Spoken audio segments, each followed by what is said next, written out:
नमस्कार. या सविस्तर विश्लेषणात सर्वांचं स्वागत आहे.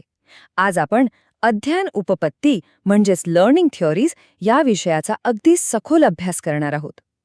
टेट, सी-टेट किंवा टॅटची तयारी करताना या मानसशास्त्रीय संकल्पना समजून घेणं खऱ्या अर्थाने आवश्यक असते.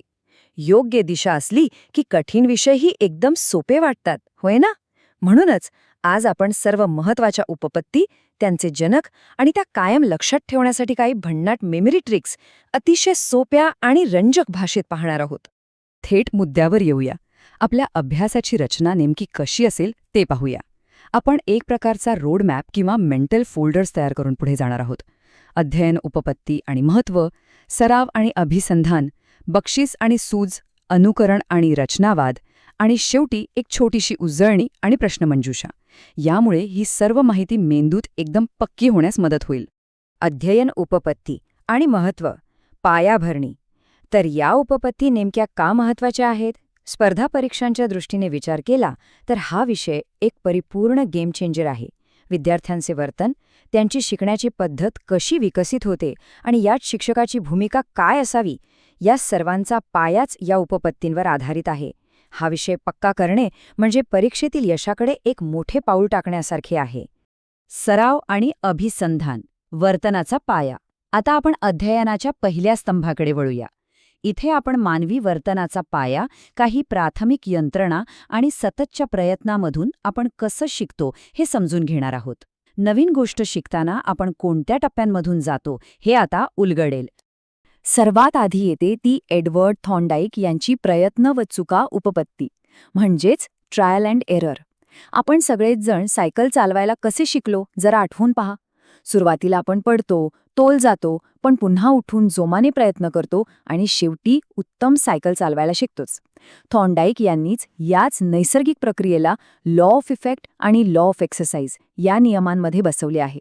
थोडक्यात सांगायचं तर जितका सराव जास्त तितकं अध्ययन पक्कं. आता ही उपपत्ती कायमची लक्षात कशी ठेवायची, एक अतिशय सोपी मेमरी ट्रिक सांगतो. थॉर्नडाईक म्हणजे सराव आणि प्रयत्न. बस, परीक्षेत थॉर्नडाईक यांचे नाव दिसले की लगेच डोळ्यांसमोर सराव आणि सततचे प्रयत्न हीच संकल्पना यायला हवी. आता इव्हन पावलोव यांच्या शास्त्रीय अभिसंधान उपपत्तीकडे वळूया. बाह्य परिस्थितीचा आपल्या शिकण्यावर कसा थेट परिणाम होतो हे ही उपपत्ती अप्रतिमपणे स्पष्ट करते. पावलोव यांचा कुत्र्यावरील प्रयोग तर आपल्याला माहीतच आहे. घंटा वाजवली की अन्न दिले जायचे. पुढे फक्त घंटा वाजवली तरी कुत्र्याच्या तोंडाला पाणी सुटू लागले. अगदी रोजच्या आयुष्यातलं उदाहरण द्यायचं तर शाळेची शेवटची घंटा वाजली की लगेच आपल्याला सुट्टीची आणि घरी जाण्याची आठवण होते. त्या एका आवाजाशी आपल्या आनंदाची पक्की जोडणी झालेली असते. आणि म्हणूनच ही ट्रिक नेहमी लक्षात ठेवा. पावलोव म्हणजे घंटा आणि कुत्रा हे 3 शब्द लक्षात ठेवलेत की ही उपपत्ती तुम्ही कधीच विसरणार नाही. बक्षीस आणि सूज, परिणाम आणि आकलन. आता पुढच्या मेंटल फोल्डरकडे वळूया. आपल्या कृतींचे परिणाम आणि अचानक होणारे मानसिक आकलन आपल्याला कसं शिकवतं हे आपण इथे पाहणार आहोत.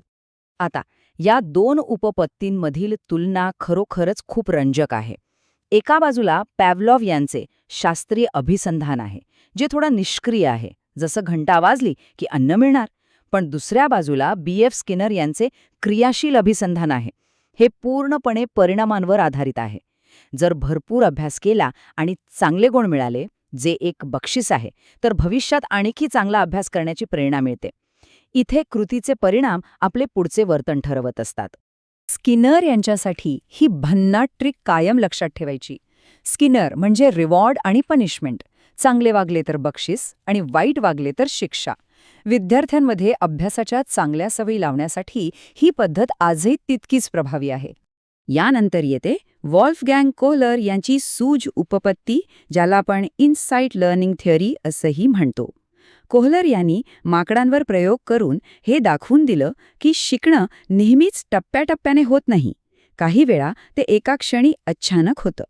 जसे एखादं कठीण गणित सोडवताना आपण खूप वेळ अडकतो आणि मग अचानक एका सेकंदात आपल्याला उत्तर सुचतं. आपण म्हणतो ना, अरे चा, हे तर किती सोपं होतं. तोच हा आहा मोमेंट. यासाठीची ट्रिक अगदीच सरळ आहे. कोहलर म्हणजे अचानक उत्तर. परीक्षेत अंतर्दृष्टी किंवा अचानक सुचलेलं उत्तर असा संदर्भ आला की क्षणात कोहलर यांचं नाव आठवायला हवं. अनुकरण आणि रचनावाद. सामाजिक आणि सक्रिय अध्ययन. आता आपण विश्लेषणाच्या अंतिम टप्प्यात आलो आहोत. इथे आपण सामाजिक वातावरणाचा प्रभाव आणि स्वतःच्या प्रत्यक्ष अनुभवातून होणारी ज्ञानाची निर्मिती पाहणार आहोत.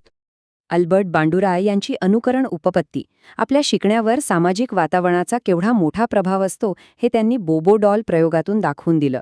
मुलं नेहमी त्यांच्या आजूबाजूच्या मोठ्या माणसांचं निरीक्षण करतात आणि तसंच वागतात. वर्गातही विद्यार्थी त्यांच्या आवडीच्या शिक्षकांचं चालणं, बोलणं अगदी नैसर्गिकरित्या कॉपी करतात. मुलं जे पाहतात तेच शिकतात, हे अगदी खरं आहे. बांडुरा यांच्यासाठीची स्मरणयुक्ती आहे, बांडुरा म्हणजे पाहून शिकणे. समाज आणि सभोवतालचे लोक यांच्या कृतींचं निरीक्षण करून जे अध्ययन होतं ते सरळ बांडुरा यांच्या उपपत्तीशी जोडायचं. तर सर्वात महत्त्वाचा मुद्दा हा आहे की केवळ इतरांना पाहून शिकण्यापलीकडे जाऊन स्वतः प्रत्यक्ष कृतीतून शिकणे हे तितकेच गरजेचे आहे. जीन पियाजे यांची रचनावादी उपपत्ती नेमकी याच गोष्टीवर भर देते. विद्यार्थी केवळ आयतं ज्ञान घेत नाहीत, तर प्रत्यक्ष अनुभवातून स्वतःचे ज्ञान कन्स्ट्रक्ट करतात. विज्ञानाचे प्रयोग केवळ पुस्तकातून वाचण्यापेक्षा स्वतः प्रयोगशाळेत करणे हे याचे उत्तम उदाहरण. इथे विद्यार्थी निष्क्रिय ऐकणारे नसून सक्रिय ज्ञाननिर्माते असतात. ह्या शेवटच्या उपपत्तीची मेमरी ट्रिक आहे, पियाजे म्हणजे अनुभवातून ज्ञान. प्रत्यक्ष अनुभव, कृती आणि ज्ञानाची रचना असे शब्द दिसले की उत्तर पियाजे हेच असायला हवे. उजळणी आणि प्रश्नमंजुषा, ज्ञानाची उजळणी. आपण आत्तापर्यंत अतिशय पद्धतशीरपणे सर्व उपपत्ती पाहिल्या. आता वेळ आहे एका रॅपिड फायर राऊंडची. आपण जे शिकलो ते किती लक्षात राहिलंय ते लगेच तपासून पाहूया. आता आपण एका दृष्टिक्षेपात संपूर्ण अभ्यासाचा अचूक सारांश पाहूया.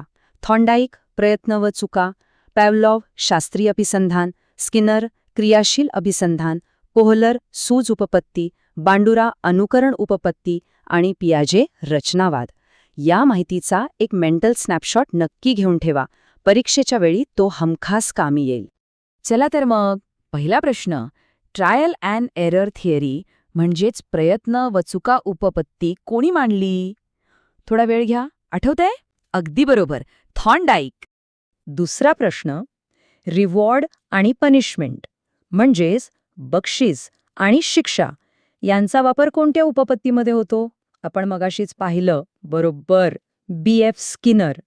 आणि शेवटचा प्रश्न, सोशल लर्निंग थिअरी म्हणजेच अनुकरण उपपत्ती कोणाची आहे?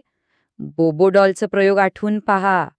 एकदम बरोबर, अल्बर्ट बांडुरा. तुमचा अभ्यास खरोखरच योग्य दिशेने सुरू आहे. या विश्लेषणाच्या शेवटी एक विचार करायला लावणारा प्रश्न, आजच्या शिक्षण पद्धतीत तुम्हाला कोणती अध्ययन उपपत्ती सर्वात जास्त महत्त्वाची वाटते आणि का? यावर नक्की विचार करा. आजच्या या सविस्तर विश्लेषणात सहभागी झाल्याबद्दल सर्वांचे खूप खूप आभार. आशा आहे की या सगळ्या संकल्पना आता अगदी स्पष्ट झाल्या असतील. निरंतर अभ्यास आणि यशासाठी खूप खूप शुभेच्छा.